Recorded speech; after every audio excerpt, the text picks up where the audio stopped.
Hello, YouTube. Good afternoon. After. Afternoon. No. Am I? Is it good? Yeah. Am I echoey? Hello. Do you hear that? Yeah. Yeah, I'm like echoey for some reason. Unless it's this one. Hello. Yeah. No, that's not good. Mm. Hello.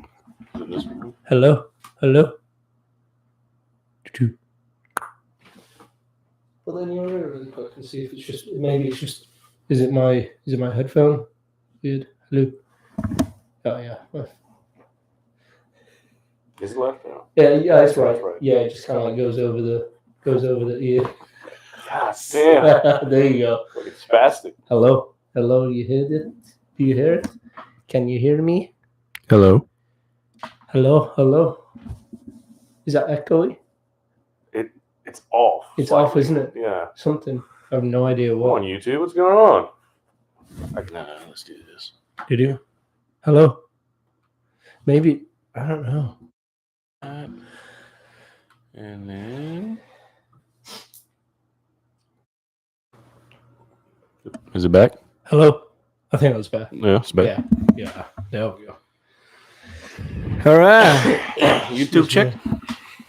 Checking on the tubes. YouTube title is. There we go. YouTube title is Hoppy Easter, everyone. Oh, Hoppy Easter. Because everyone knows. Oh, I'll wait till the podcast. Everyone knows that I'm a holiday guy. You never know. Coming soon might be. Ooh. Boom. Boom. You got to do it. I'm just going to put it up here just to make sure. Hey. All right. Right into it. Right into it.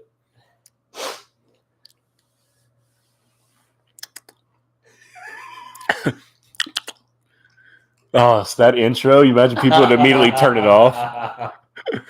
All right. 3, 2, and 1. Hoppy Easter. Hoppy. Hip. Hop. To the hip. Hip. Hoppy. You don't stop. Happy Easter, everyone. It's 2 out of 3 of your favorite boys. We are here. We are risen. We are risen. He is risen. He is risen. Moment of silence for Jesus. All right. Yeah. Started out our day hot. Oh, we did. Went to the church. Good service. Good service. Great service. I do feel... Sorry, I'm going to apologize in advance. He has HIV. I do have some kind of weird... His Johnson is not magic. Exactly. Yeah, something like that. Allergies and all that kind of weird American, pollen, whatever they put the pollen over here. Yeah. Chemtrails. It's something like that. Shh, we don't want to be flagged again. No, sorry. Damn it. Sorry, YouTube. Conspiracies and all that. Yeah. But no, I'm not like fully religious in any way, but going to a service and stuff like that, it just I don't know, it just makes you feel positive in a way, if that makes sense. Yeah, I have we talked about this even before the pod, but I come from a pretty childhood of very structured Catholicism, going to church every single Sunday or Saturday afternoon. I was an altar boy for like 12 years, so I was very involved in the church. Pretty altar boy. Wow. You should have seen me at the end. I didn't fit in those robes anymore. Someone should have told me. Those buttons were about to fly off. Just sit down in a chair. They were snap buttons too, not actual flip buttons. Thank God. If not, no one would have shot off and killed somebody. Hit the nun right in the first.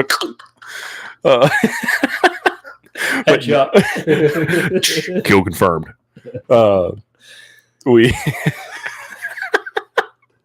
And we're back.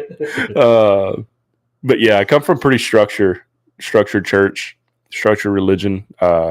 We had even this thing once a week called CCD or catechism.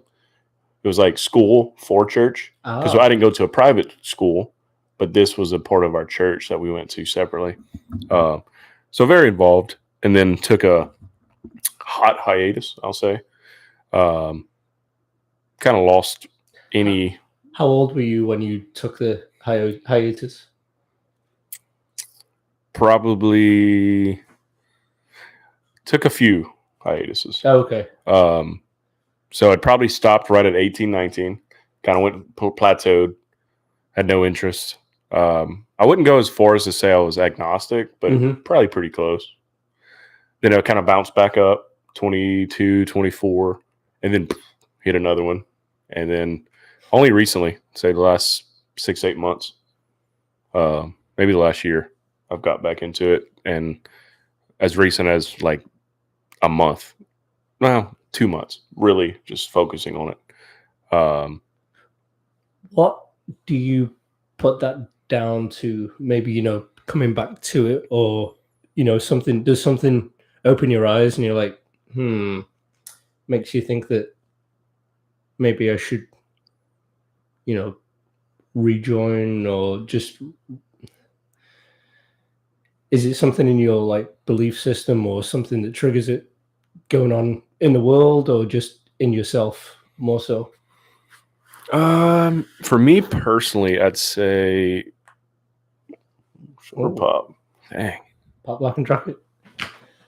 Joints. No, for me personally, I'd say it was probably more personal for myself, not necessarily like anything going on in the world. However, I will comment on, I think people need something in the world right now, especially because there's so much division. We need something to stick to. If that's religious beliefs, sure, or it could be anything. I think people need community, need something to stick to. That's what I was going to comment on, what you said about going to service today. If you just look at it from maybe a biological side, not even any religious part, I think there's something to being around a bunch of people giving off positive energy. It's almost impossible to have a negative mood. Yeah, because you didn't feel like you were going in there being judged by anyone.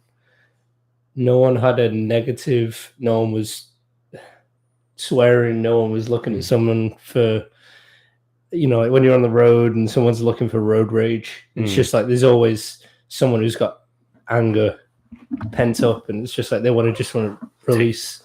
Take it out on a stranger. But when you go, like when we went this morning, it was just, everyone was there everyone's obviously very welcoming. But I mean, just like we've said in the past, like a smile from a random stranger can like just make you feel different. It's positivity. Obviously, it's a positive message, going there. But just even connecting with, like, you don't have to connect, just like I said, not super religious or anything, but you can have a connection with just a few parts of a scripture or something, and it will, feel like you might have been going through something recently, and it's like, I could have used this a few weeks ago. And I mean, it's nice to look back and think, oh yeah, I could have used it. But then going forward, using those words or whatever it might be, the message going forward, you can just stay positive in something that maybe you freaked out or you got angry about or worried about a few weeks ago. With these words now going forward, have a different outlook. No, I agree. Well said. I would say, going back to myself recently, I kind of went pretty strong, pretty headstrong. Let's say, for a timeline purpose, so people could follow. Say it 3 months ago, I was like, I'm getting back in. Like, I have people around me that really believe and support me outside of religious beliefs, but they also support my relationship with God. They support that as well, and I can go to them to ask them anything if I have questions. That's one issue, just to go off on a tangent, that I find with a lot of structured religions. They don't believe in questions. It's like you're a doubter. Yeah. It's like, no, I'm confused. I'm just trying to find out information. This is how it is. And if you don't believe it, then Peter said this, and that means Judas said this. It's like, all right. But yeah, I started, and that's around the same time. I'm going to call back an episode probably about 4-5 episodes back when we had the conversation, like, how are you guys doing? And we all answered. We're like really happy. Yeah. And at that point in my life, I was really happy. And I still am. But within the last 4 or 5 weeks, like I hit a few speed bumps. There were some things that went on. And I feel like if I didn't devote something to my religious belief or my faith before that, I probably would have had a worse play. I would have been at a worse spot. Mm-hmm. Because I was so happy. This thing happened. A few things happened. And it knocked me down. But I was able to grab hold and pull back up. So you're saying you could have like let the negativity just take you down worse and worse, and you could have made some really bad decisions or something with what was going on. I could have, even since I found it before that happened, or grew my relationship before that happened.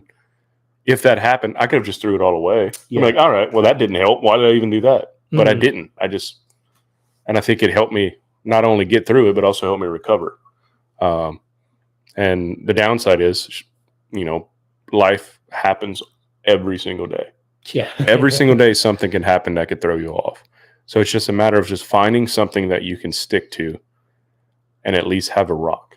I think that's important. That's a very important quote point. From the greatest man himself, Jesus, on this rock, I'll build this church. Well, he says that, and some religions might take that like literally, but what he meant was it could be anything, not just a structure. But yeah, I think there's shout out Meredith. She's not here, but she said this while we're eating brunch today.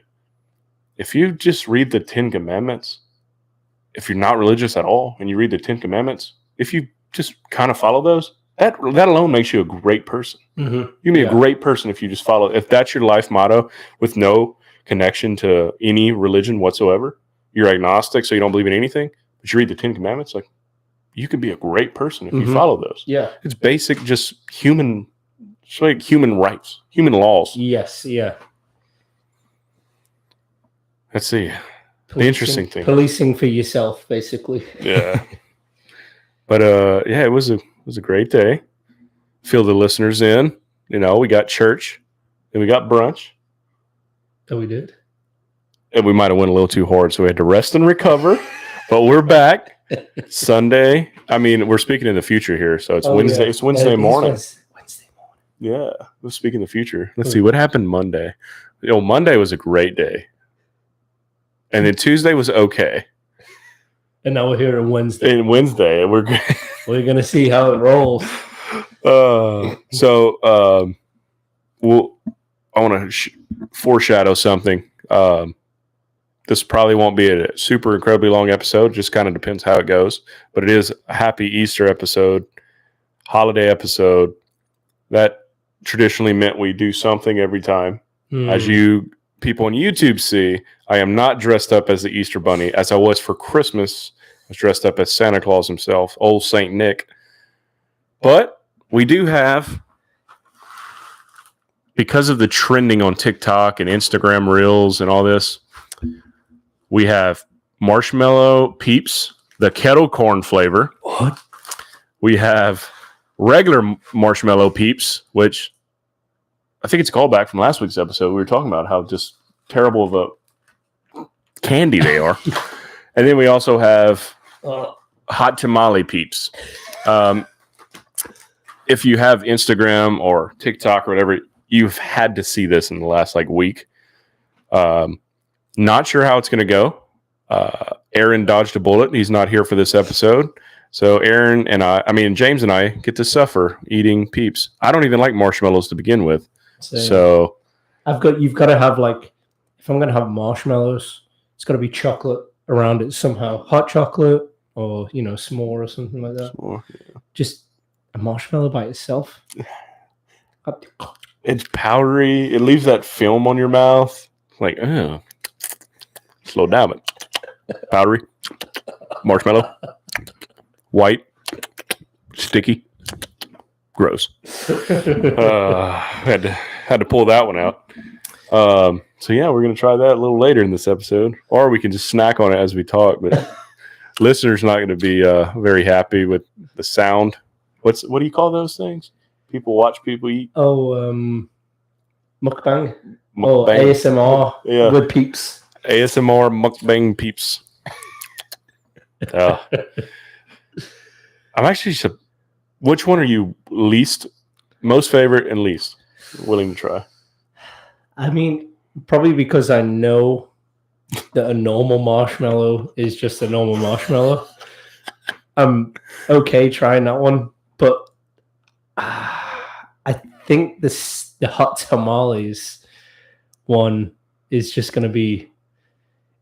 It might bring back bad memories of a cinnamon flavored liquid that we probably all have had at one time. If hopefully you're of drinking age, but even not, you've probably had it, unfortunately. But yeah, cinnamon. What was it you called it over here? The cinnamon drink. We have Fireball and we have Hot Damn. Okay, yeah. Back home it's Aftershock, and yeah, it's terrible. So I'm just hoping that it doesn't.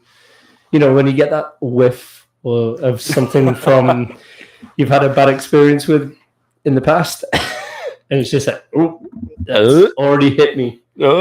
So yeah, we'll see. We shall see. We shall see. Stay tuned. I do know what you're saying, and we can transition to what we did yesterday, and then what I did the day before. But here in Georgia, you don't really find Cajun restaurants, and when you do, they're not really Cajun where I come from. Louisiana listeners, you'll understand when I say this. It's got more of a Creole flavor and base, whereas where I'm from, it's Cajun, Acadiana area. Just a different way to cook it. But I've had back-to-back days, and the first day, the restaurant we went to, two of the ladies got hurricanes.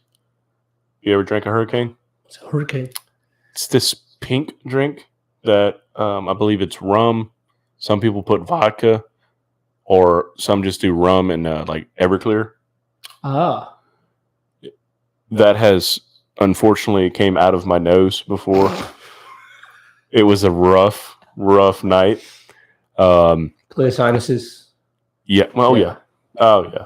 Yeah. Might as well have been a stray dog just on my parents' porch. Just, that was rough. So if I smell it now, it's one of those like, no. Mm-hmm. Never again have I ever put it in my mouth. Nope. No, will not. Never have I ever. Never have I ever. I mean, never will I ever drink a hurricane again. And that's like a New Orleans staple. You go to New Orleans, you try a hurricane with those giant drinks you see people walking around with. Oh, that's a hurricane or a hand grenade.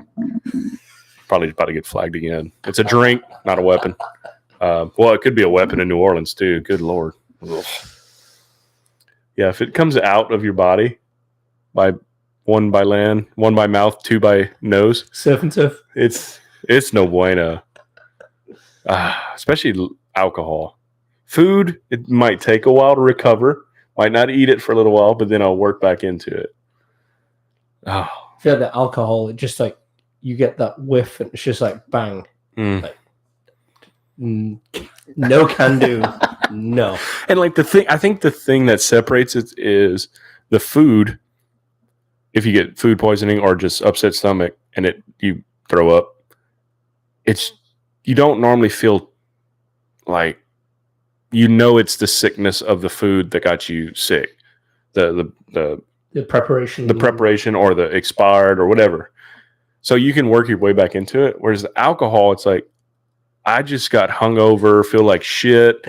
And it was a fun time while it lasted. But after, it wasn't worth the fun time. And so you're like, I can't punish myself like that again. I've been sick on chicken. You think I'm not going to eat chicken ever again? I got sick off rum. Yeah, no, never again. Call me Jack Sparrow. Actually, don't, because I'll never drink it again. Disgusting. Yeah, I got food poisoning. You're not going to believe this. On steak. What? Grilled some steaks and some pineapple rings on the pit. And we ate dinner. And I've got woken up out of bed at like 4 a.m. Just turned into just a human fire hydrant. It was rough. And I love steak. I mean, I've disclosed that on this podcast and to almost every human I've ever met. I think you disclose it to every cow and bull. You just tell them that you love them. I'm not saying I'm a superhuman, but I might have telepathic capabilities with cows because they see me and they're like, oh, shit. Steak is the 8th wonder of the world. I mean, beef steak is just delicious. They bow to John. It took me a few months before I could eat it again. Wow. Yeah, that coming. And then the pineapple. It was bad, man. Yeah, pineapple. Might as well be the spines on the outside ripping through my esophagus. I don't even think about it. But I might eat steak for dinner tonight, so who knows? So back to because I'm still very intrigued by your proper Louisiana cuisine. Mm-hmm. Like, you say you have the difference between where you are and New Orleans style. So, and I've been to both places now. Well, obviously we went Saturday night, and then I've been to the place that you went to on Friday. I'm just very intrigued because I enjoyed, the flavors, mm-hmm. the spices, but I don't know, the different cooking styles, I suppose. So you had mentioned to me previously the place you went on Friday was better. Why? I'd say even though it isn't what I'm used to, mm-hmm. it's not that it was better because it was closer. Mm-hmm. I think it's better just flavoring was more on point. Because for you, for example, what we ate Saturday night, the jambalaya, it was still good, but it was red because it's a tomato base, and that's the New Orleans Creole style. And so where I'm from, a jambalaya normally is more brown because it's kind of rendered in its own juice. It's like no added tomatoes. It's like a gravy. Okay. Like my brother cooks a pretty solid jambalaya. Solid. It's one of my favorite foods. So you kind of brown your meat, and what that means is you essentially brown your meat. Cook it. You cook it until you think you're burning it in a pot. Okay. Then you flip it over, do the other side. You do that with all your meat, and you take it out. And then if you do sausage, you can do that. Cut up your sausage and brown sausage as well. Take that out. You put most people in Louisiana, it'll be some version of bell pepper, celery, onion. My family's not huge on the celery, but you can buy it's called the Holy Trinity. People literally have seasoning blend, the Holy Trinity. Shout out Easter. And then once you take the meat out, you put that in there and you let those vegetables brown with the meat. We call it the grimise. Grimy. Grimy. You let that cook, and then you add back your meat and you add water, and then you boil it to finish cooking through the meat. Then that's when later you add your rice. So there's no tomato added or any kind of tomato product added. Whereas the New Orleans style is more tomato based. So they might do the same thing, but they'll throw in tomatoes. It's just a different way to cook. I don't mind the jambalaya when it's even tomato based. I have a huge issue if there's gumbo with tomatoes in it. I won't eat it. I will not.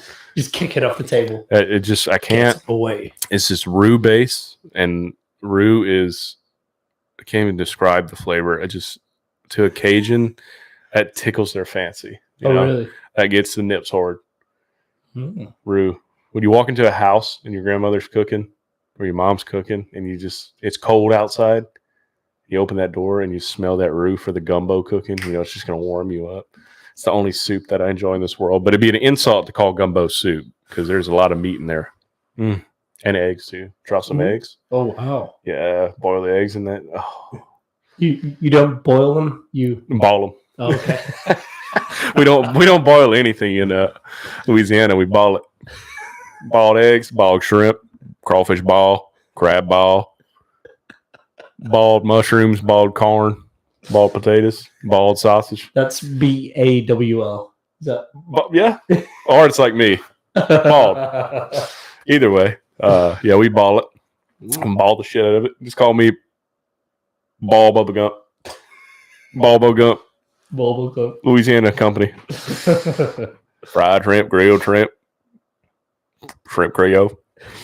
Yeah, but I hope I answered your question. But I think that it was flavor wise, not necessarily like neither one was like, oh, this is closer to my. I do see that from experiences from both places. Yeah, I can see how that's different. I need to. So gumbo traditionally is your colder weather dish. Like if you get a cold front in, which this never happens, if you get a decent cold front in Louisiana at the end of September, gumbo. That first cold front. Slow down, baby. Slow down, baby. But jambalaya, on the other hand, can be made at any time. So I need to get the recipe and cook that up for us. I shall be looking forward to that. Oh, it's so good. Slow down, man. Rice, sausage, beef meat. Some people put chicken in there too. Oh, really? They'll put chicken, sausage, pork sausage, pork meat, beef meat. It's just whatever you got. I mean, it's a poor dish. It's rice and meat.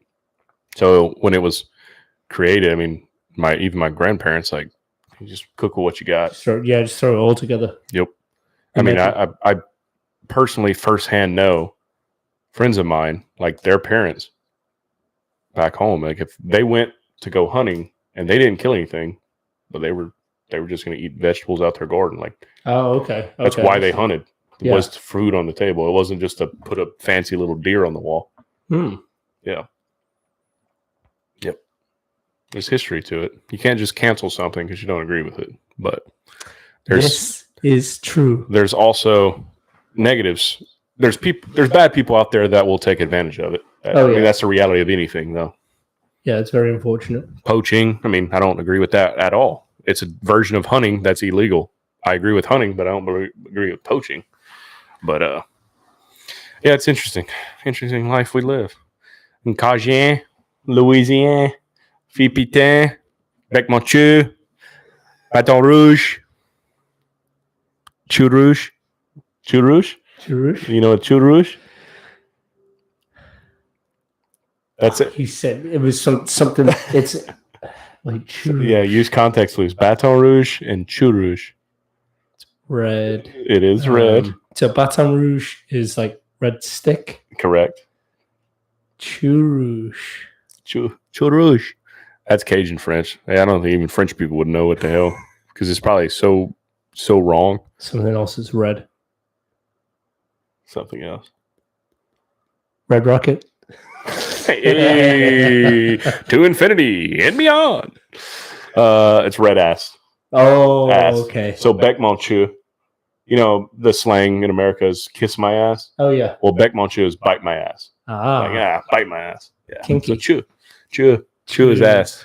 Grande chew, grand chew, big ass, grand chew. Love some chew. Laissez le bon temps rouler. So you can say I'm a chew man. Hey. Yeah. Chew garçon. Chew garçon. Ass boy. Le chew garçon. Ass boy. All right. Shut out. I'll take it. Well, I should have used that from Occasion Muscle Code. Chew garçon. 15. Oh, man. And I don't even know. I mean, I don't even know how to say this. I was going to make a funny joke, but I lost it. But I don't even know half I don't even know a quarter of the Cajun French language. Mm. That's one thing I wish I did. Like I wish I was pretty fluent in it, but over time it got faded out because, like, my grandparents' generation, even if it wasn't a private school, a lot of nuns taught there. They were pretty strict, and I don't know if it was part of the government's plan to do this. It probably was in the state of Louisiana. They wanted English to be taught like first. And so if they would speak Cajun French, they'd get beat. They'd get punished. Oh, really? Yeah. And so it inadvertently kind of got beat out of them. So they didn't teach the next generation or the next generation.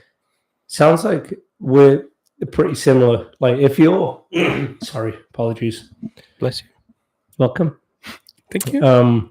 If you are younger listening to this, I feel like me and John are the same with this, and Aaron would be the same, but he actually, he grew up in a country where, they spoke a different language.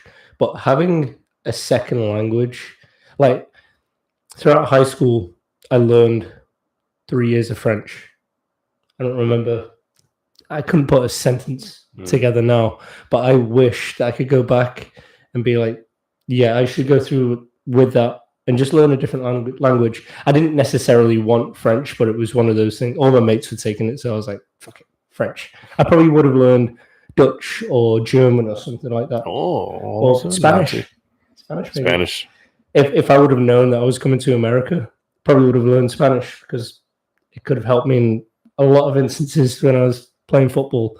But it's one of those things, just like you said, with your grandparents, or just even your parents, having a dialect from that area, it's just cool to have, cool to know, and then you can just broaden the amount of people maybe that you can speak to, or just having these conversations about this. It's fun, going over and telling me I'm a bum boy. Yeah, it's always the derogatory things that we remember too. It is. Yeah. But looking back at it now, it's like, God. Look back at it. Hey. I wish I did, go through and learn another language. But I was young and I was like, I just want to go out. I want to learn English, math, science, and then football. That was it. I was like, okay, I can do art, you can do geography, whatever. But yeah, kind of do. And now, because when you're in school, you have a lot of time. Mm-hmm. You're actually around people who are trying to teach you. When you're my age now, it's like you want to learn. You've got, where's your time? And where is the person who is there to teach you? You have to go out and find it. It's not there every day. So I would highly recommend, if you're young, still in school or something like that, listening to this, or if you've got a parent or even a wife or a husband or something like that who's willing to teach you, learn another language. Yeah. Just, it's just cool. It's cool to have. It's so cool. Like any of my friends that speak a different language, and when they start talking in their, normally if I have a friend that speaks a different language, that's their native language. Yes. Not, English isn't their first language. But when they do, it's like, God, I'm so jealous. It's like, oh my God. Say Errol with Turkish, Aaron, Malay. It's just cool to be around. So cool. Got a few, by way of work, I guess, but I would call them friends as well. They're Spanish. Mm-hmm. It's like so freaking jealous. Like it's like I wish I knew what you just said. Even if it was talking about me, I wish I knew. Even if you are just saying in your language that I'm really not looking forward to eating Peeps hot tamales, marshmallow things, but in your language, that even sounds cool. Not to mention, some languages are sexy. Mm-hmm. Living la vida loca. Especially German. No. What's Nine. No. 9. Guten Tag. Guten Tag. That's what is that? That's just good morning, right? Good day. No. I forget what Guten Tag. Guten Tag. I know, like in Dutch, it's like Good Morgen. It's like Good Morning, but it's got like a mad. Oh, I can hear the accent. Accent grave. Accent gru. It's funny what I heard a comedian. He was like, it's funny listening to people talking Russian because it sounds like they're talking backwards. I'm not gonna do it because I'm bad at it. But it's like it's like you're on the rewind button. Yeah. Oh man. But yeah, languages, man. Are we all going to be talking in the same language soon in the future? Is there going to be something mind to mind? We don't have to use our mouth. Yeah.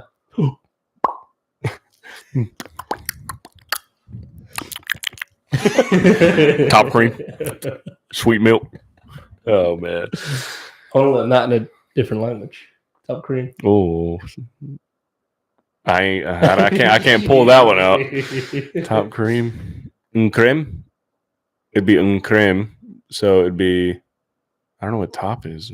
French or Cajun French. We'll find out. We'll find out. I'll say it next episode. Top cream or sweet cream? Sweet cream. Sweet cream. So, getting back to earlier, what did you take away from Easter Sunday service? From either the environment or anything that do you call him is he a pastor? Is that what he is, or is he? I think he's still a pastor and non-denominational. Okay. I think, but don't quote me on that. Like Baptists have pastors and preachers, I think. Okay, yeah. And Catholic, there's priests, deacons, bishops. It's like we're playing a chessboard. I guess it would still be a pastor or a preacher. Yeah. Okay. I think so. Is there anything that you took away from that earlier? Kind of, it's going to sit with you for a while. I think, I guess kind of like spark note what he said. He was saying how in the faith relation, Jesus died for our sins, therefore he defeated death, so we shouldn't be fear of death. We shouldn't have fear of death, nor should we have fear of anything, right? That's kind of how he worded it, spark note wise. Well, just to take the foundational message, and I'm not going to push, faith or religion to any of the listeners or anything, but to kind of take the core out of it, his message was not to be fearful of anything. And this might be because it was on my mind of what Israel Adesanya said last night. Shout out Izzy. He won UFC. Massive. He said, spark note his thing, I hope everybody on earth gets to feel what I'm feeling right now. But the only way to feel what I'm feeling is to go out and do something. Go out and just try and do something. And then, he turned it into his wrestling heel. But I like that message as well. And I think it's the opposite of what the guy was like. They were saying the same message, but different routes. Yes. Yeah. Don't be fearful. Go out and do something. And I'll say there's recently a few things in my life that has, damn, if I fucking do that in the mic, I'll blow out my eardrum, huh? Sorry, listeners. Do it way out. I'd say recently, let's say month, there's some great things that has happened in my life. I'm not going to correlate it all to this one video I saw, but I think I shared it with A. I'm a little biased because I also like the guy too, but I was like, wow, let me just start get out my comfort zone, right? It was actually who we both enjoy, Theo Vaughn. Oh, okay. And it was a most of the stuff you see from Theo is humorous, but this was like a deep one because I do enjoy. Shout out his podcast this past weekend. It's just him by himself, and I mean his producer asks questions and stuff too that listeners submit, and this was one of them. This is a deep. The more you think about it, the deeper it gets. But the question was, if you can go back to when you were 21, what would you do differently?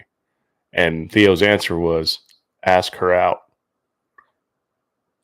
And then he said, ask her out. If it's a girl, if it's a guy, if it's a job, if it's a new city, ask her out. Take that leap. Mm. And I was like, holy shit. Like, number one, the guy who's so humorous and so funny can come with something so profound. And you can tell by his answer, even he had regrets. Mm-hmm. And he wanted to inspire somebody. And he said, ask her out. If it's a girl, if it's a guy, if it's a city, if it's a new job, if it's a new experience, if it's a whatever, you ask her out. And I was like, holy shit. Do you sorry. You baby, you got what I need. Do you think it's taboo to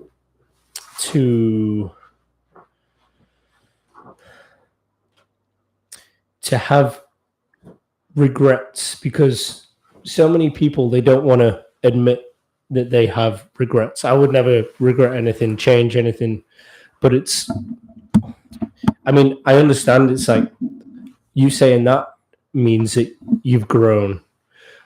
But for me, to have regrets is also, it's kind of a way of saying, yes, I've grown, but I think people don't want to admit that they've done something that they know they shouldn't have, or that they should have, and they've just like, ask her out, or take a job, the promotion, or don't take this job because it offers more money, but your passion is over here, but it's offering half the pay or something like that. It's like, I feel like a lot of people are fearful of saying they regret things. I don't know is it taboo to say that you regret things? I think it is. I think I know what direction you're going, because they have the cliche, right? Like, don't regret anything because that one time is what you wanted. No regrets. No regrets. Yeah, so I would agree. It is. There's this taboo to it, because at the end of the day, I think it comes down to people don't like admitting they were wrong. Yeah. No, I don't think anyone wants to admit it. Mm-mm. Other than to themselves, but they just want to keep it bottled up. Like I could come out with probably 5 regrets right now, where I mean, obviously I wouldn't know the path that if I did this or did that, how it would change my life from what it is now. Because I wouldn't want my life, the life I have now is fantastic. Like the friends, the family, just everything at the moment. But there's, little things you'd tweak, or a different direction. You could have taken something. And it's like, maybe there was something in the past which would have driven me more towards my passion. But I was more, I suppose, taking the not easy route, but the more the route more traveled, I suppose. The Stable. Yeah. So there's little things like that in my past which I would say, yeah, kind of. I don't know if it's difficult to say I regret it from my position now, but it would have been interesting to see what the outcome may have been if I took a different direction, and something that I was passionate about. And I suppose like fearful in a way of maybe fear drove that, because going down that route, there's no definite outcome of am I good enough to do, to go towards my passion and be, elite at it. There's no definite there. Whereas if I take, the normal career, I didn't want to let people down.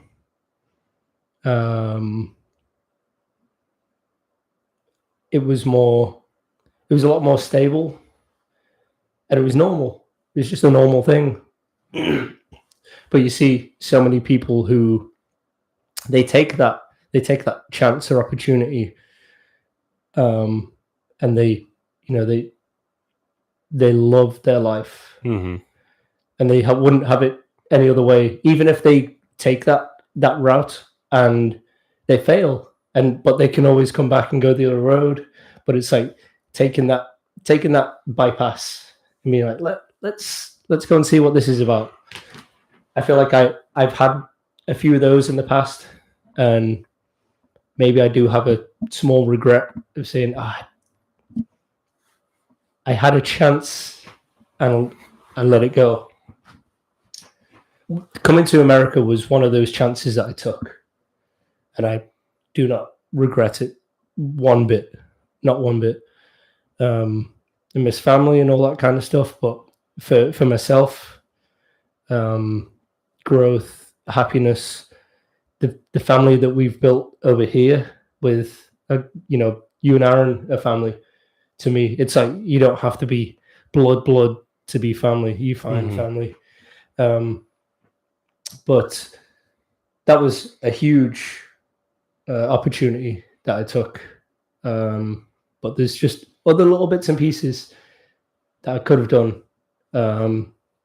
So yeah, I don't think I'm embarrassed or fearful to say that I do have small regrets here and there, because I'm not going to say that I'm never wrong.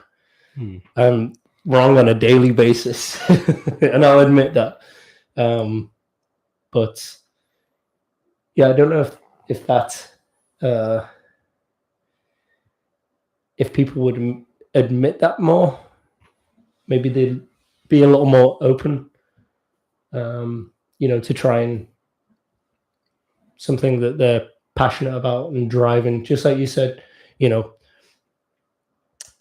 in fear, we shouldn't fear death or anything like that. Well, what should we really fear? Sharks? Snakes? Spider. Creepy crawlies? Stupid fears. Commitment? What? Oh. Not the C word. Not the C word. No. I don't know if that makes sense. No, I'm following. I'm following for sure. To go back to the whole regret thing, I do agree that majority of people would say it's taboo to have regrets, because I think there's a stigma and a cliche, like I said earlier with that phrase, all right? Like, don't regret it, because at the time that's everything you wanted, which it is true. But personally, myself, like, I think I certainly regret some things, even though that's what I wanted at the time. Hindsight's always 2020. Mm-hmm. And once you find out the outcome of the route you went, yeah, sure, you can be like, I wish I would have did that. But it's like you said, you have no idea where you'd be, where that path was going to take you. Just prime example for me, in a different life, I'd be something in the medical field. Love the medical field. Went to school for nursing, flunked out, never really gave it another shot. Just kind of moved on from there. But another life, I'd probably be a nurse and wearing scrubs every day. So comfy, so great uniform. But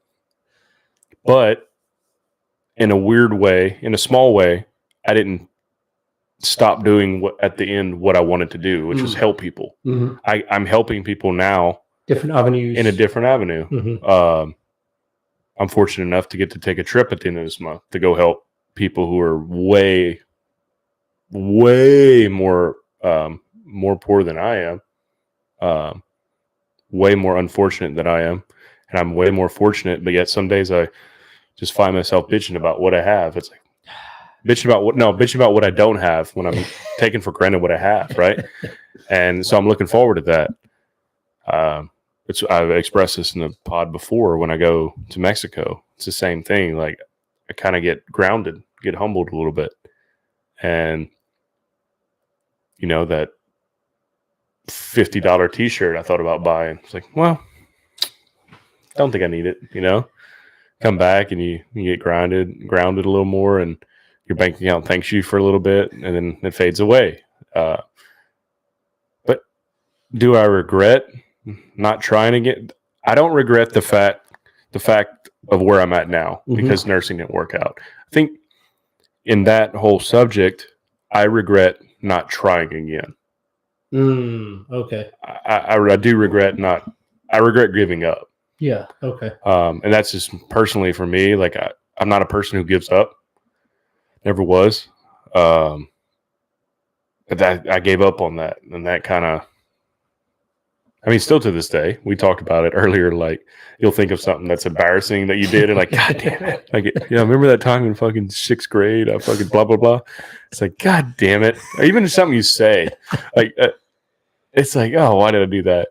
But I think there's just some things that'll never leave your mind, and majority of the time, those little things is probably turning points in your life, whether you realized it or not.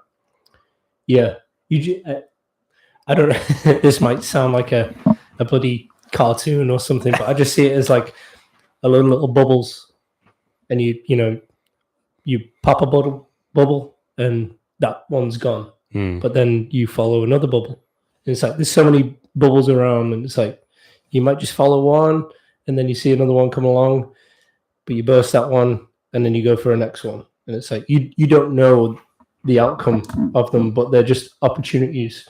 It's like, I mean, Eminem said it. Don't miss your shot. Don't miss your shot. What is it? No.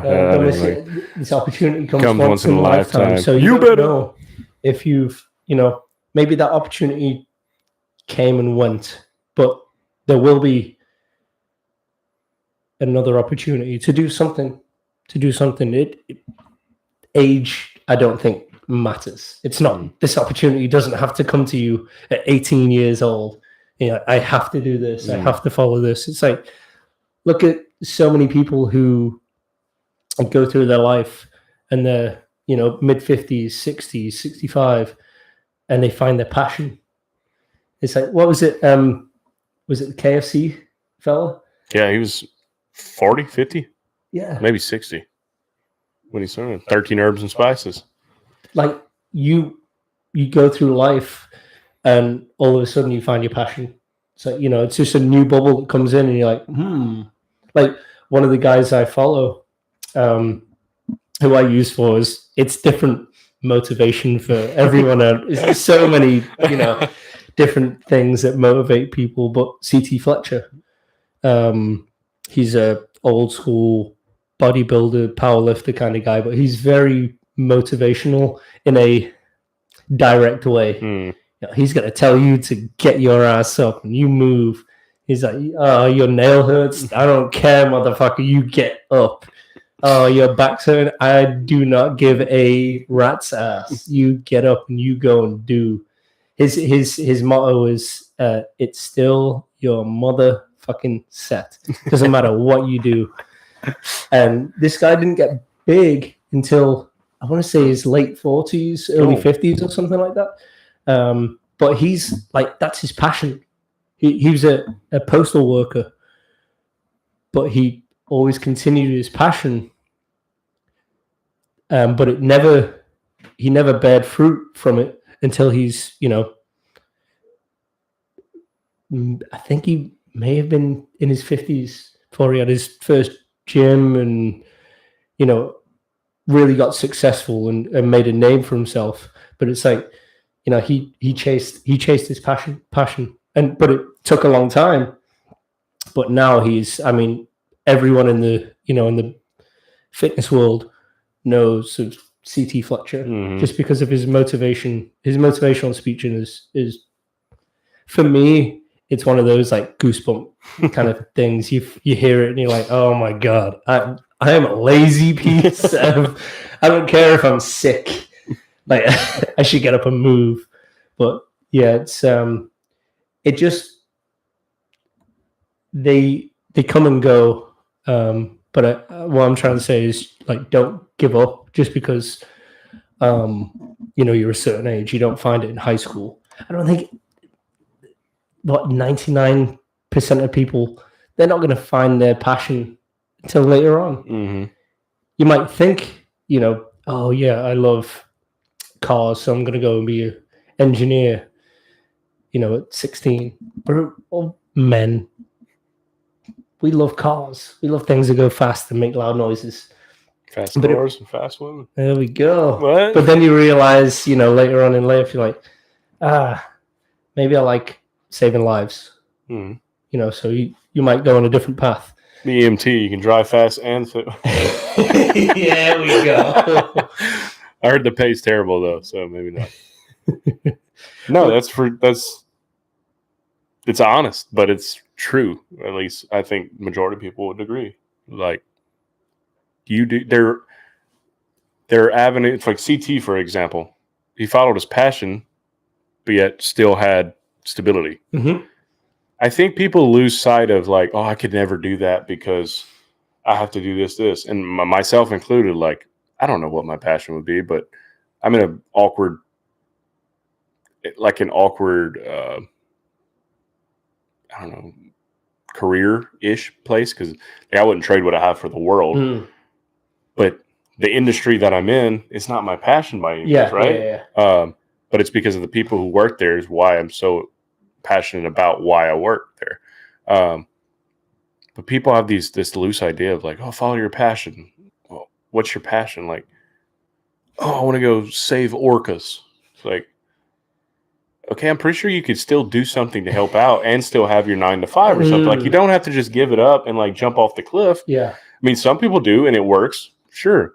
I don't have that bone in me. I have to have some sort of stability. But you can still follow your passion and live a normal life. Mm-hmm. Like, you don't have to just cut the parachute off and hope you land, That's true. Aim for the bushes. Aim for the bushes. Passions. Just think about it hard enough and start crying. Come to me, baby. But I think it's a rational fear, but at the same time, it's like, what do you really have to lose other than the monetary kind of, things that the job brings you? It's like, oh yeah, you're making 200 grand. Well done. I mean, are you happy? If you're happy, fantastic. You made it. You made it. But I'm willing to go out on a limb and say the hours that 200,000, 150,000, whatever it is, that job, the hours that you're putting into that are taken away from what you could be doing as your passion. Mm-hmm. And you don't get those hours back. No, you can't. You can't take 100 grand here and be like, here, give me a year back. It doesn't work like that. So to piggyback, to cut you off real quick, to piggyback off of what you just said, you can't take it with you. Mm. And I think you mentioned this a few episodes back. It's like, it was the Dave lyric. I think you mentioned it was a Dave.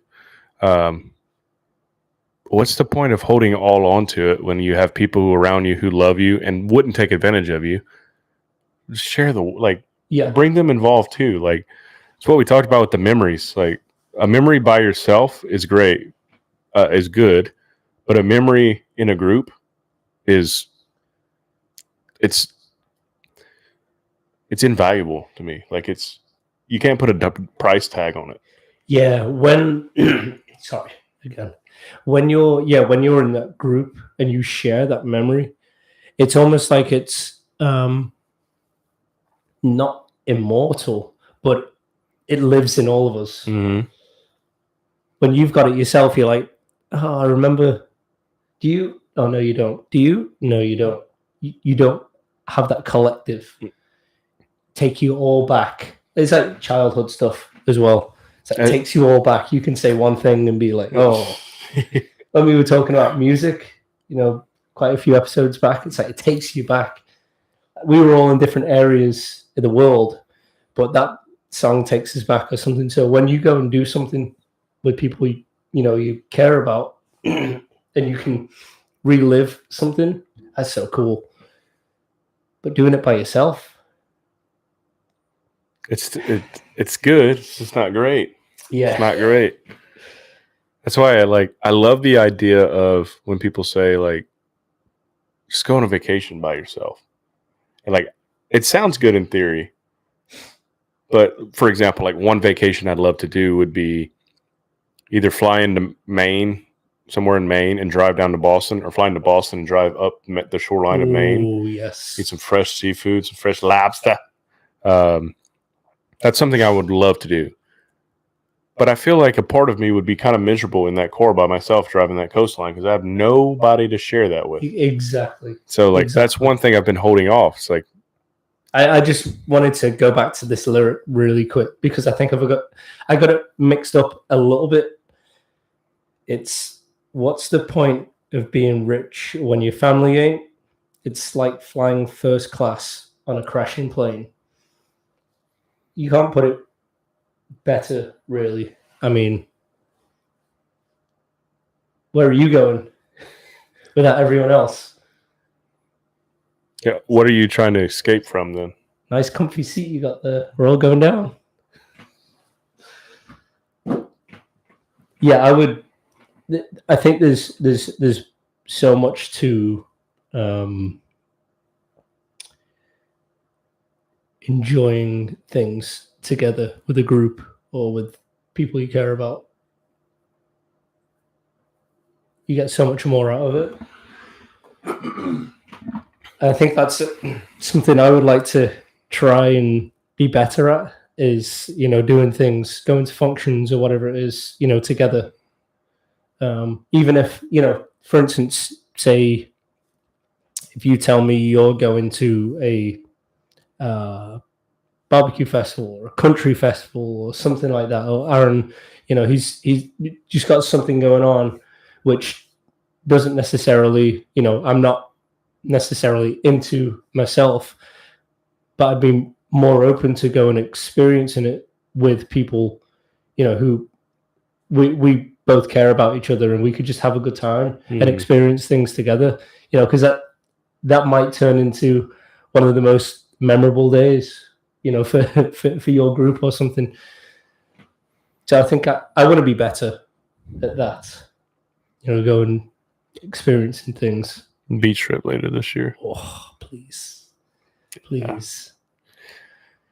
Yeah, I think it's relative to how big your closer friend circle is, or like groups and stuff. But there is something also to the amount of people. Oh yeah. It's like there's I mean, at this point, like hopefully soon, but like there's something to, if me and my wife or girlfriend would go somewhere, it's like, okay, that's depending on the situation. Yeah, it's our time, right? But then if it's a group of your friends, let's say of 6, it's like, wow, this is fucking cool. Like all 6 of us, it's just fun being together. And then you double it. Okay, so a group of 12. Like we went to Nashville with 11. It's so fun when you have a big group. I don't know why. It's just different dynamics, personalities. So many different ideas. And someone wants to do this, and it's like you go and do something crazy in Nashville, and 6 of the people or 10 of the people wouldn't even think of going and doing this, but that one person says, "Oh, let's go and do this," and it's a blast. Line dance. Yeah, here we go. We had a blast. We still don't have video of that, thank God. Dodged a bullet there. But yeah, the bigger the group, as long as it's close, yes, it's so fun. I mean, then there are also times that you might bring a group, and I mean, it could be as little as one person who kind of like throws the vibe off. Yeah. Because maybe they're too close-minded, or they're too thrown off, or I don't know, they're too pretentious. I don't know, like something like that. It's a negative kind of. It's like, hey, you stay at the hotel. We'll see you later. And that's the thing too when it comes to groups. I think for the most part, if you get a good group collectively, everybody's down for everything. Like everybody's ready, but everybody is also aware and open to doing what you want to do. Like, hey guys, I don't think I want to do that. I'll meet you guys in a couple hours at blah, blah, blah. Mm-hmm. For the most part, I hope all my friends know this, but like if something like that comes to, like, yeah, dude, enjoy yourself. Like, have the freedom. Like, I'm not trying to dictate. If I set something up, I'm not going to dictate your actions in the event, right? Like, we go to a concert, like, and when we're in row 3 and you're like, hey, I'm trying to sneak to the pit. Like, awesome, dude. Like, you go do you. Like, I'll see you later. You know, it is what it is. I'm not going to do it. I'm a large human. Kind of hard to hide in the pit and even make it there. But, like, it's just, I don't know, little shit. It might be a bad reference, but little shit like that, like, have the freedom to do what you want, because that's one of the reasons we're friends. I'm not going to judge you for anything. Yeah, yeah. Friends, like, or anybody I care about, like, I just don't care, man. It's your life. I don't have any control over you. Yeah. No, I think it was like what we were saying last week is, you know, like, you want to go and do something, you go and do it. Go and do it. Don't have the expectations that people are going to, you know, support you, but go and do it, and know that if the people actually care about you, they will support you. But don't be worried to go and be like, you know, you're all eating pizza. I want sushi. So what? But some people might be in there and be like, I fucking hate sushi. Oh, this kind of make it really negative. It's like, if the people care about you, be like, no, go and enjoy it. You know, we'll meet up later on or something. But yeah, there's no dictatorship when it comes to friendship. Well, there shouldn't be. There shouldn't be. Shouldn't be like that Mean Girls kind of vibe where it's like, oh, why are you doing that? Yeah. Yeah, I agree. Like, have the freedom to do what you want, but also, you know, like you said, no friend should feel that kind of way. Like, if a friend tells you, hey, I ask a friend to do something, and they're like, no, you know, it's not my thing. I don't really want to do it. I might jab at them, like, come on, dude, you never know. But at the end of the day, I'm going to respect their wish. Like, if you want to go do that on Saturday night, go do that. You're not going to hurt my feelings. Like, I'll find my own thing to do. You want to come skinny dipping in a lake in Texas? What? But let's go to North Korea, John. North Korea. Let's go. No, you don't want to go? Oh, okay. Yeah. Just me. It's like people, and I think that ties into like an ownership thing too. It's kind of related in the fact of you're quick to blame someone else and you won't take ownership. And the same thing with the friend group thing. It's like you're quick to say no, you don't want to do something, but you don't have the open mindedness or the wherewithal to tell your friend, like, no, dude, it's okay. I'm not gonna judge. Like, I don't care. It's fine. Yeah. But yet you think it's okay that you can do that. Like, oh, I'm not going. I don't want to do it. It's like, don't get butthurt when they don't want to go. Or you got the serial skippers, where like you ask them, and the answer is always no, no, no. So you stop asking them at some point. Like, I want you to be involved, but I'm just wasting my time asking you. And then they get butthurt. Like, oh, I didn't know you went to. It's like, well, thanks for the invite. Ran out of paper. Sorry. No more invites. Thanks for joining us the first 10 times. Exactly. So, yeah, I think for the most part, if you got good friends, all the issues we talked about, I don't think you have to worry about that. That's true. I think that's why they're friends to begin with. Yeah. Except for Merida. Yeah. God, shouldn't even listen to this thing. Yeah, speaking of supportive. Wants to be friends. My friend before me. But yeah, no, I think on the whole, going this morning to service, I think it just brings some positivity back to you, makes you kind of feel a little bit warm, and the community is the world is crazy, but I think it's important to know that there are communities like this who are positive. They've just got positive outlooks, because there's so much negativity. It's far too much negativity, and it can pull you down. But surrounding yourself, you don't have to go every bloody week. But if you're feeling down or something, or just look for some positive things. Don't let it drag you down that hole. The people are just welcoming.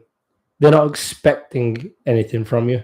Mm-hmm. Just wanting to they're trying to make your day better, basically, and hopefully your week, and then eventually, hopefully, make your life better in some way of just a positive outlook, I think. And the fear of, excuse me, you're rubbing off on me. I'll rub you off. The fear of rejection. What's the opposite of that would be the acceptance, right? Mm-hmm. The acceptance of being included. So like that's the opposite. So like why not be around people who are accepting? Yeah. I think that's a telltale sign of a good person too. Like definition of a good person is acceptance, right? How accepting are they?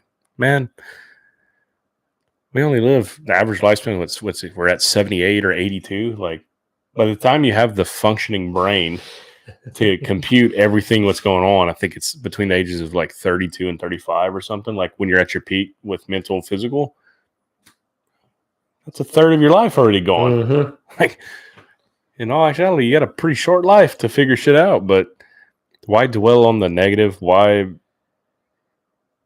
not surround yourself with a good community? Yeah, whatever that entails, whatever subject that is.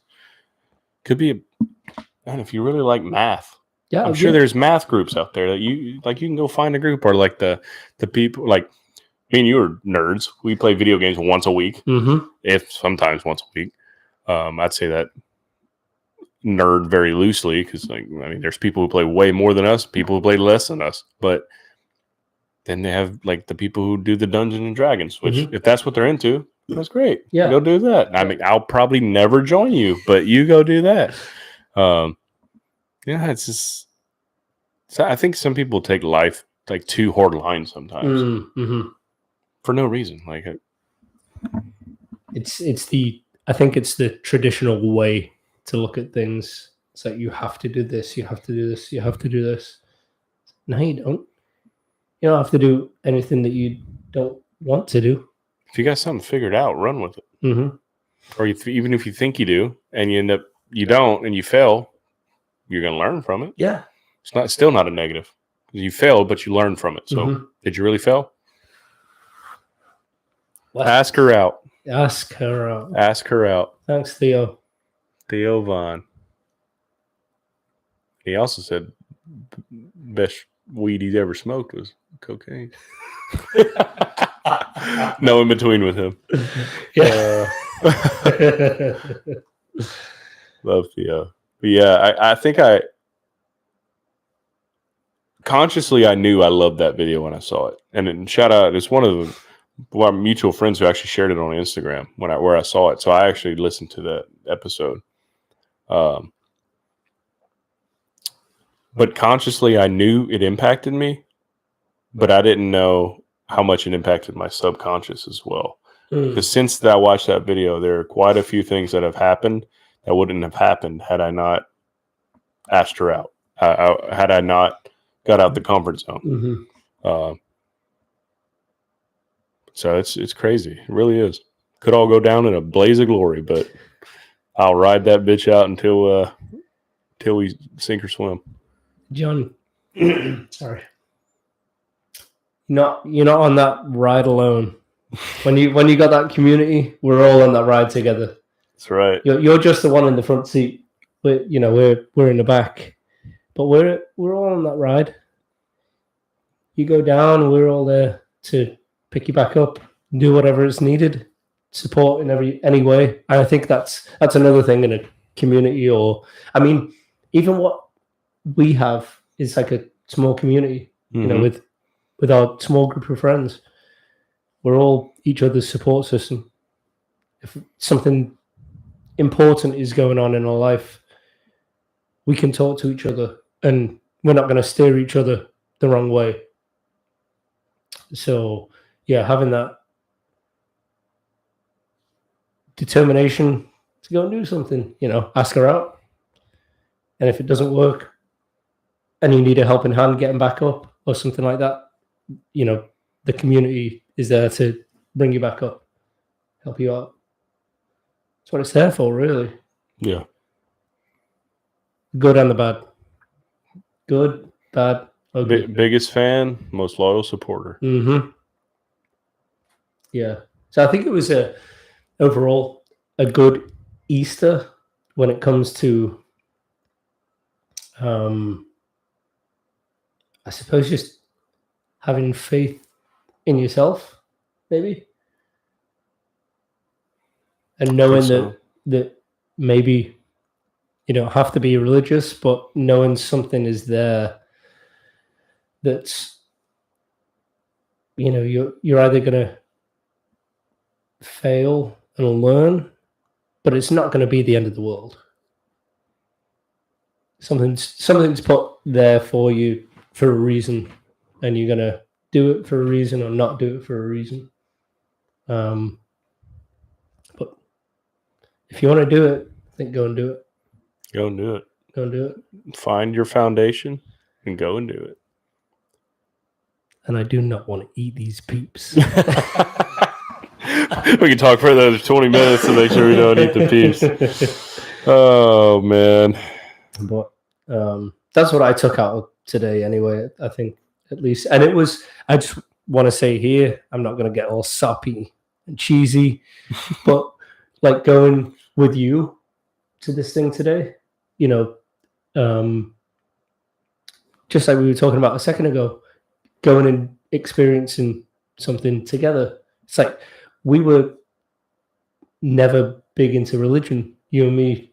We had different backgrounds in it, but going and doing this, we're both open-minded, going and doing it, and then we come out, with a similar outlook, and it's on both sides. It's positive, I think, and it'll stay with us as well. We're talking about it now, so it's it's had a positive outlook on us, and now cemented in podcast history. That it is. That one time we went to Easter service. Aaron's never going to leave us again. He's like, you guys did too much. I know, yeah. You want to get married to each other? Oh. It's allowed now. Yes. Imagine being a kid and someone would have told you, hey, you guys, I'm just kidding. We're not going to go down the road, YouTube. Fucking whipped us once. Well, speaking of our favorite peeps, are we going to eat some? Hey! All right, listeners, we're going to give you a talking play-by-play, but highly recommended you check out our YouTube. Pb&j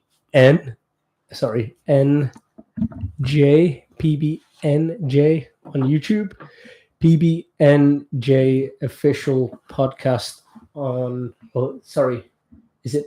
Yes, Pb&j podcast official on Instagram. But yeah, we will be digging in. All right, so what are we eating? I know Aaron he's so mad that he's not eating these at the moment. I'll keep him in a Ziploc so they'll still be good when he gets back. Yes. All right, which one are we trying first?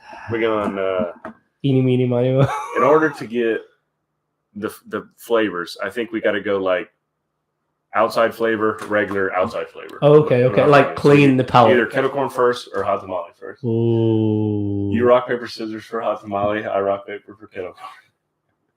Rochambeau or Rochambeau go? Rochambeau go. Okay. All right. Ready? Scissors. Hey. Oh, shit. You beat me anyway. We'll just roll with it. Oh, no. See, I think kettle corn is going to be the worst because it's going to have that fake butter flavor. Oh, that's true. Oh. It's going to be like greasy. What if you squeeze it? It's going to grease going to come out. Go ahead and open all of them. Oh, God. We all did. It's like the sweet and salty flavor of freshly popped kettle corn. A marshmallow that's salty? It just looks stupid. Oh boy. Oh, these are 3 eyes. Close your eyes. Does it not just smell like a nice thing of popcorn? Oh, it does. Yeah. Okay. Oh. Look how red and just... Woo! Yeah. That's hot tamale. That's cinnamon. All right. Oh, look, he's on. He's Yeah. on. He's had a little bit too much fireball.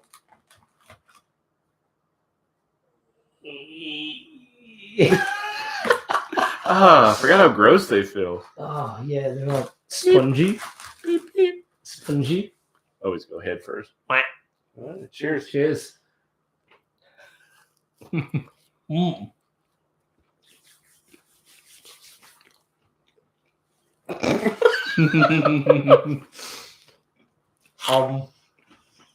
Marshmallows are so gross. It's just chewy.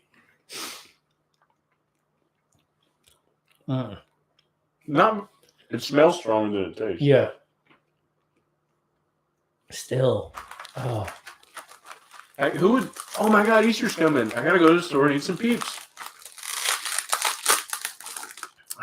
It's not as bad as I thought. It multiplies in your mouth. Mm-hmm. Like you chew it, it breaks up, and then it turns into like 6 more. It just keeps coming. I don't want to be judgy, but if you go and you're just, what do you want from the store? Peeps. You don't say like Reese's Pieces or Snickers or something like that. You going for the traditional, John? Yeah, traditional. I think I'm the least excited to try this piece of shit. No. It's like a sponge. It's like I made a piece of styrofoam. What are these? 4 chicks, 1 serving. So it's 35 a piece. 35 calories a piece. 25 grams of added sugar. Dang.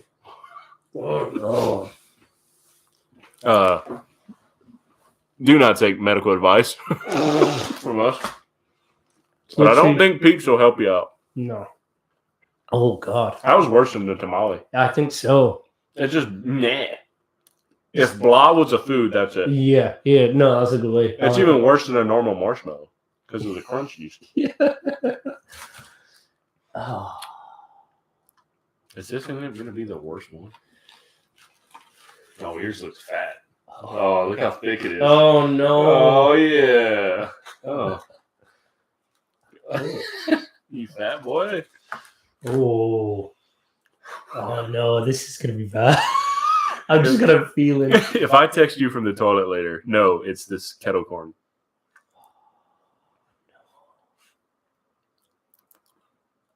Yeah, it tastes like cardboard. So let's go.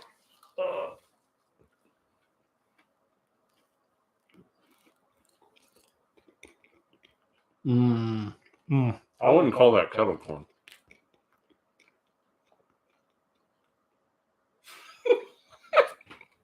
It's just salty. I don't know if I can finish it up.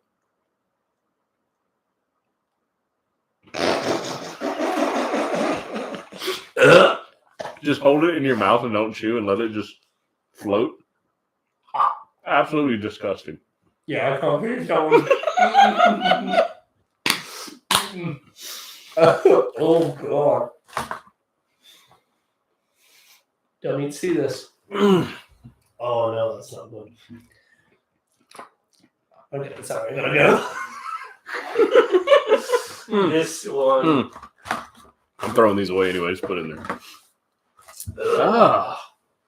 Yeah, no. That was not good. It's like someone took the popcorn butter and put salt in a little cup and then let it coagulate, and then I licked the bottom of the cup. Is that not a good representation? Yeah, it Hold is. on. One more. I had to at least get something enjoyable. So I got my favorite Easter candy, and I think it might not be your favorite, but I do know you enjoy these. So my favorite was Reese's Eggs. Oh. Love Reese's Eggs.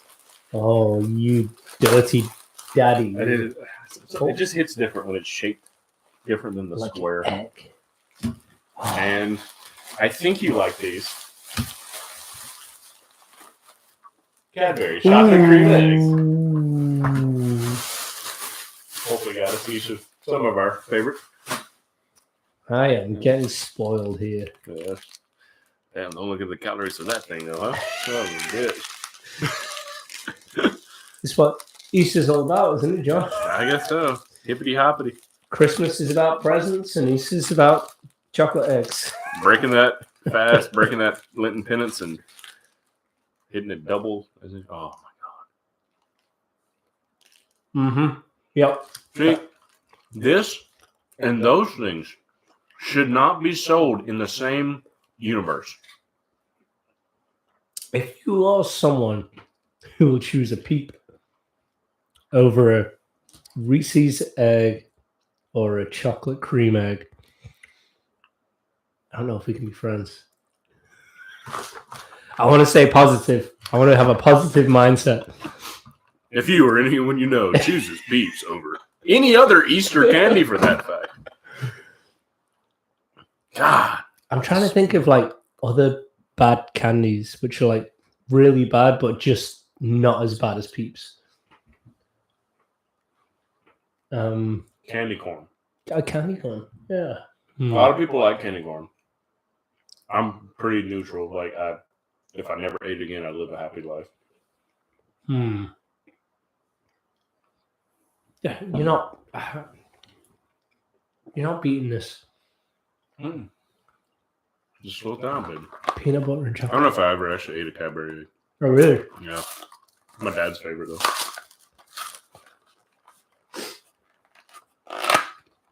Yeah. Thick ass eggs. Ooh.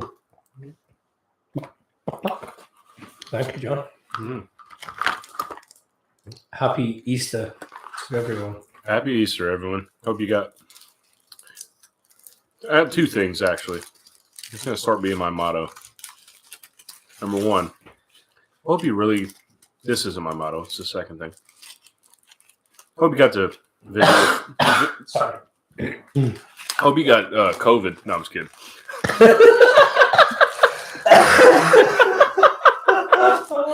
Squish those pieces of shit, man. You should take some of these to Meredith.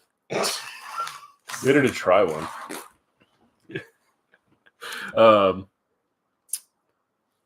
Number one, for your Easter, I hope you got to hang out with the people you wanted to hang out with, whether it be family, friends, whoever that be.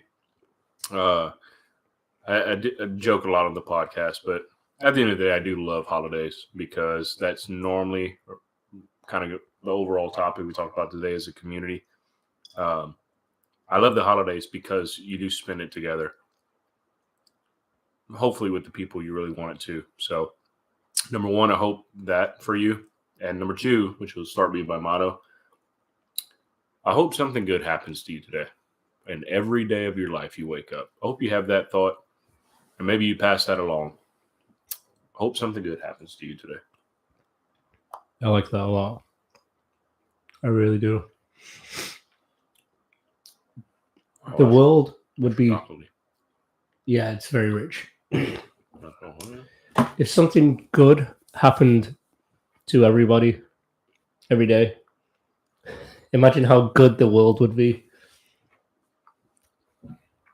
And every person has the power to do something good for someone. That's powerful. Yeah. Mm-hmm. Wow. Chocolatey. Mm-hmm. It is very chocolatey, isn't it? It's rich. Yeah, I don't know if I can. I'm rich, bitch. Yeah, it is. Yeah, there's something to that of how powerful your kindness can be for someone else, for someone else's day. You can make someone else's day just through. You don't have to buy them anything. Just be kind. Just, I suppose, to piggyback off what you say, I suppose care. Just have some care about you. Care about every day. Realize that you might have had a bad day yesterday, and today you're having a good day. And you encounter someone who's having a bad day today. You might be able to be the one to, just through an act of kindness or something, You might change their life. Yeah. At the very, you might change their hour. Yeah. You could just change. You might be able to change their day from bad to good. But Minute, hour, day, Mhm. week, month, year, and I think that's underrated. Caring is underrated. Really quick, I want to, because we're talking about this, and we're almost, we're through the peeps. Thank Yeah, we're goodness. recharged with the peeps. Thank goodness.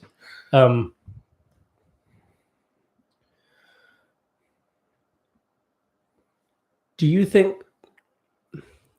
And I think I know, because I know you. I know the person you are, and Aaron would be the same. But a lot of people, I think, go through life who have like clouded images of themselves, and maybe like have an idea of who they want to be, but then who they, I don't know how to put it. It's basically, is it better to be loved or is it better to be feared?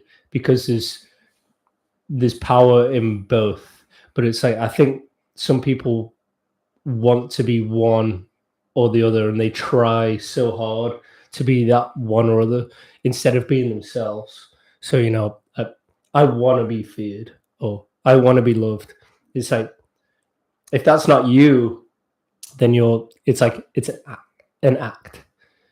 But at the end of the day, if you had the option, would you rather be loved or feared? Because with fear, I suppose it brings a certain respect from people.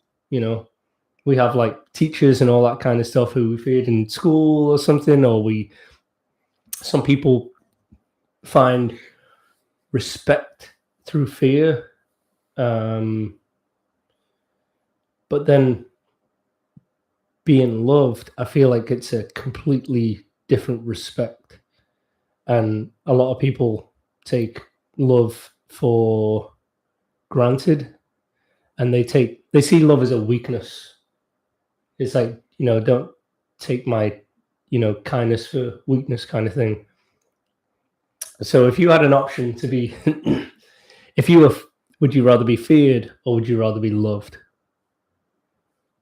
I think it's out of my character to be feared. Yeah, that's why I preface with. Yeah, it's out of my character. I mean, I'm just a helper. Mm-hmm. At the end of the day, it's kind of what my personality is. I'm a helper. I don't do it for the reciprocation of love or anything, but that's subconsciously, it's probably why I do it as well, right? The feeling of being enough. That's who you are. It's not an act. No. It's like you genuinely do this. You do what you do because that's who you are. Yeah, if I try to be adored by fear, I mean, it would just stick out like a sore thumb. That's not my personality. Yeah. Not to mention, I couldn't do it gracefully. If I tried to do that, I'd just be an asshole. Like my friends would be like, "You're just a dick." Mm-hmm. I couldn't even balance it out. So yeah, that's just not me. So far from my own character. Yeah, no, I agree, and it's just it brought that came to mind because of like, you know, the past few weeks reading certain like Bible verses and stuff like that, or like seeing, you know, I suppose what God had said, you know, to disciples, this, that, and the other, about like having faith. And I think there was a certain fear to it for other people, for them to like love him and trust him. But it's like, at the end of the day, he's not trying to be feared as in like in a bad way of like, you only respect me because you're scared. It's like maybe the fear is there because there's so much love, and it's like, is it scary to like love so much and have that respect for him just out of pure love? And at the end of the day, it's like peace and love will hopefully eventually, you know, bring everything together. There's a lot of fear, too much fear. So, and I think people are scared to, I think, love and care. Maybe because it's in their makeup of like, I feel soft for doing it. Or maybe that's another taboo thing they bring up. It's love and care is never overrated. I think it's underrated. Yeah, I think it's, I agree with you. I think it is very taboo. But going back to like even the whole ask her out thing and just stepping outside your comfort zone, it's the fear of the unknown. So you don't know how it's going to go. Yeah. But I think what I'd call a side effect of me doing that recently has also, like, number one, made me more vulnerable. I'm more open and vulnerable than I ever have been. Number two, I kind of just, I'm not afraid to show who I am anymore, if that makes sense. Not in the sense that I was ever hiding it too well or too hard, but I'm pretty upfront about who I am now. But I think the difference is, since I have accepted it and I have, you know, just literally said, fuck you, comfort zone, there's a confidence in that I didn't have before. Oh, okay. Like I have confidence in certain things that I have never had. And that's recently only started probably in the last month. Proud of you for that. Yeah, I know. It's the biggest battle I have. Like Theo also says, be good to yourself. Do something. We're our greatest enemy. Oh, we are. Yeah. Because guess what? Those two people at that table who just looked at you and they're talking and they laughed, they're not fucking talking about you. So don't worry about them and move on. Just move on. So that's it. Hope something good happens to you today. I do too. And it did. At least for me. It did for me too. Yeah. Let's do it tomorrow and the next day. Foreshadowing the next day. When you listen to this. I want the listeners, and I don't care if we stay at, I think we're at however many listeners. If we go all the way up to 100, 1,000 people, like, I want them to, when they search us on Spotify, to click on the new weekly up. I want a smile to be on their face. That's like a goal of mine. Like, let's see what the guys are up to. Smiling, right? Like, see what we can get into. Even if we talk about deep topics that are a little uncomfortable or dark or whatever, or real, we're not always funny. I think every episode we have some kind of laugh, but not every episode do we just keep it pretty light. I mean, we do have some deeper, darker episodes. But yeah, I want that listeners to go to click on the podcast and they're smiling. That's adored by love, baby, not adored by fear. There we go. Yeah. All right, brother. Happy Easter. Happy Easter.